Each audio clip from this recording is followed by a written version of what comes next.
Ya, assalamualaikum warahmatullahi wabarakatuh. Selamat pagi semuanya. Saya akan menjelaskan lagi untuk mengenai pelaksanaan KKN jurusan Teknik Elektro ITAT tahun 2020. Sebenarnya ini sudah pernah saya sampaikan di pembekalan, cuma mungkin saya perlu menyampaikan kembali agar lebih jelas dan harapannya tidak ada lagi pertanyaan dari para peserta KKN. Dalam hal ini adalah mahasiswa yang mengikuti mata kuliah kerja nyata. Ya, pertama itu memang KKN untuk tahun kali ini itu tidak bisa dilaksanakan sebagaimana KKN sebelumnya dikarenakan situasi wabah COVID-19 yang tiba-tiba itu merubah semua sistem kebiasaan yang normali biasanya dilakukan oleh manusia, ya, misalkan adalah beraktivitas yang serba bebas, kita bisa berkumpul dalam waktu yang lama dan lain sebagainya. Dengan adanya wabah COVID, tiba-tiba semua itu berubah.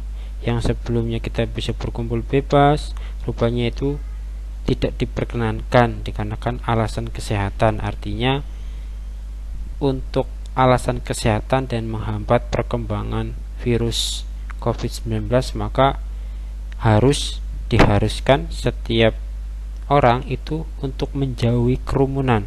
Bahkan untuk bertatap muka itu juga harus menggunakan peralatan pelindung diri. Dalam hal ini adalah mungkin standarnya minimalnya adalah masker. Oleh karena itu pula nanti dalam pelaksanaan KKN itu juga mengalami perubahan.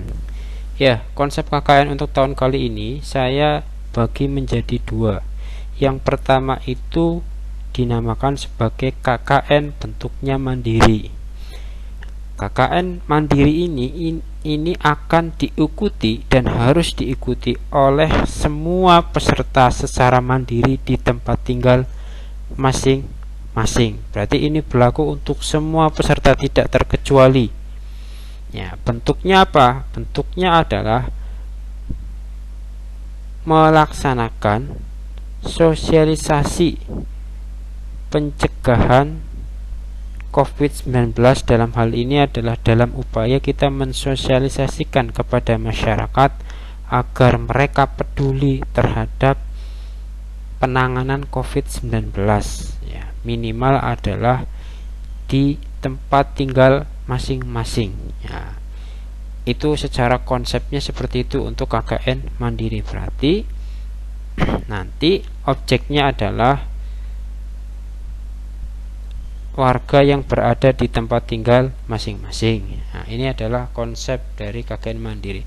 Yang kedua adalah KKN lapangan, di mana untuk KKN lapangan itu hanya wajib diikuti oleh peserta KKN, dalam hal ini adalah mahasiswa yang berdomisili, yang tinggal di Surabaya dan Sidoarjo. Saya ingatkan kembali, KKN lapangan itu hanya diikuti oleh mahasiswa yang bertempat tinggal di Sidoarjo dan Surabaya. Ya, bentuknya adalah nanti menyalurkan peralatan kepada masyarakat, yang mana peralatan tersebut itu dalam rangka upaya untuk mencegah COVID-19. Dengan tempatnya, subjeknya itu nanti bisa merupakan hasil kesepakatan antara mahasiswa, ya, dengan dosen pendamping lapangan masing-masing atau DPL masing-masing. Berarti nanti tempatnya bisa negosiasi di mana dan lain sebagainya sesuai dengan kelompok KKN masing-masing. Oke, secara lengkapnya seperti ini. Untuk yang KKN mandiri, ya, itu dilakukan oleh semua peserta KKN Teknik Elektro tahun 2020. Bentuknya tadi adalah berupa promosi kepada warga sekitar rumah tempat tinggal masing-masing, Maksudnya promosi berarti mensosialisasikan mengenai bahaya dari COVID, bagaimana upaya pencegahannya, bagaimana dampaknya, dan lain sebagaimana. Yang mana nanti materi-materi sosialisasinya nanti dari panitia, saya sendiri akan membuat, berarti nanti dari peserta tinggal menyampaikan saja. Ya, dimana materi-materi yang disampaikan nanti akan saya share dalam bentuk Google formulir sekaligus nanti untuk mekanisme pelaporannya. Dan jumlah warga masyarakat yang ditemui itu minimal harus 4 orang. Artinya paling sedikit itu kalian nanti menemui 4 orang masing-masing di tempat tinggalnya sendiri-sendiri. Ya, maksud saya adalah menemui mereka itu bukan berarti harus mengumpulkan mereka ada 4-nya kemudian baru sosialisasi, ndak, tapi temui satu persatu. Misalkan tetangga di depan ditemui di sana, kemudian menyampaikan sosialisasi, kemudian cari lagi tetangga di samping, tetangga di belakang, atau mungkin tetangga dimanapun itu. Yang penting jumlahnya paling sedikit adalah 4 orang. Artinya lebih dari itu ya dipersilakan, bisa 4, bisa 5 dan lain sebagainya. Atau mungkin bagi mahasiswa yang kelas malam yang rata-rata mereka bekerja, bisa juga misalkan objek warganya adalah teman kerja masing-masing. Nah, kan di dalam tempat kerja kan pasti banyak temannya di sana. Nah, itu bisa jadikan objek. Yang penting temannya itu juga jangan yang ikut KKN ini juga, artinya cari yang lain. Ya, cari yang lain yang tidak menjadi peserta KKN. Misalkan ada seperti ini kejadiannya, seperti itu. Dan yang kedua, setelah kalian bertemu dengan warga masyarakat, sosialisasi, nanti bukti pelaksanaan promosi dan sosialisasi nanti kalian upload di Google formulir yang nanti saya akan sampaikan untuk mekanisme pengisiannya, dan didokumentasikan. Berarti pada saat kalian bertemu dengan warga itu didokumentasikan, di foto. Setelah itu foto tersebut nanti kalian upload di Google formulir dan juga diupload melalui Instagramnya masing-masing.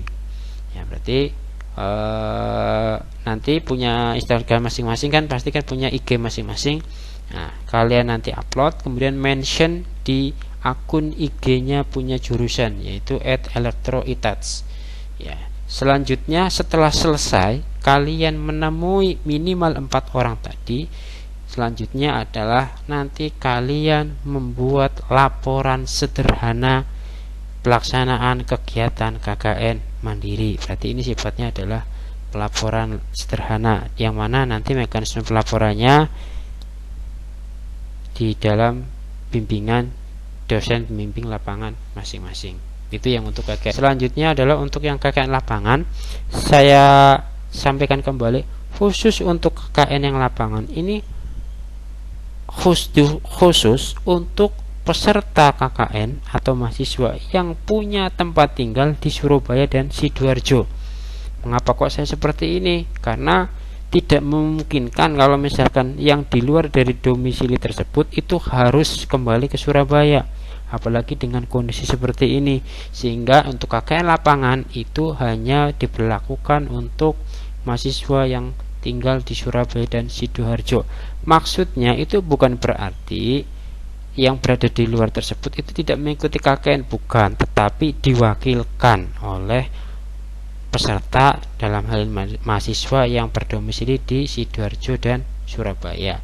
Jadi nanti mekanisme pembagian kelompok, dalam satu kelompok itu ada yang domisili di Sidoarjo atau Surabaya dan ada yang berdomisili di luar Surabaya, sehingga dalam satu kelompok itu komponennya adalah ada beberapa anak, sebagian besar anak itu yang domisili di Surabaya atau Sidoarjo, dan sebagian kecil itu yang berdomisili di luar Surabaya dan Sidoarjo. Jadi nanti tiap-tiap kelompok untuk KKN-nya itu diwakili oleh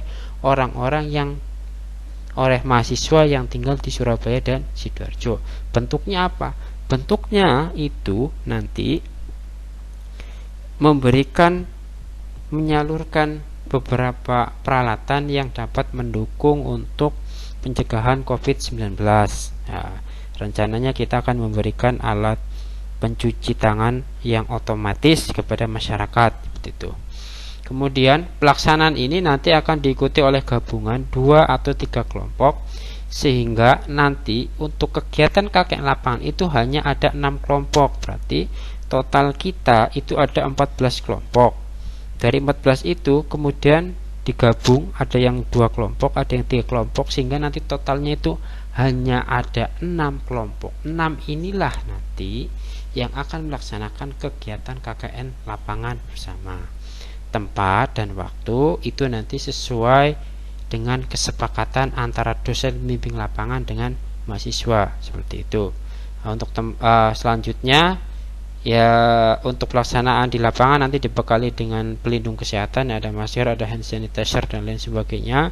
Kemudian yang ketiga, setiap pasca melaksanakan kegiatan itu mengupload foto penyaluran alat tersebut ke IG-nya masing-masing, kemudian dimention ke Instagramnya punya jurusan teknik elektro, ya, dalam halnya adalah @elektro-itats. Selanjutnya adalah setelah selesai melaksanakan kegiatan KKL mandiri dan KKL lapangan, kemudian dibuat laporan. Pelaporan untuk akhir, dalam hal pelaporan akhir itu merupakan pelaporan tiap kelompok, di mana di dalam laporan tiap kelompok itu di dalamnya nanti terdapatnya adalah laporan KKN mandiri dari masing-masing anggota kelompok dan laporan kegiatan lapangan yang dilakukan oleh masing-masing kelompok. Ya, untuk waktunya ini timeline kegiatannya untuk KKN mandiri itu dimulai di Juni minggu keempat atau Juni minggu pertama, itu pecahan ya. Nah, berarti Juni itu hanya sampai setengah minggu, setengahnya lagi adalah Juli, sehingga dimulai itu untuk KKN mandiri bisa dimulai tanggal 22 sampai dengan 30 Juni tahun 2020.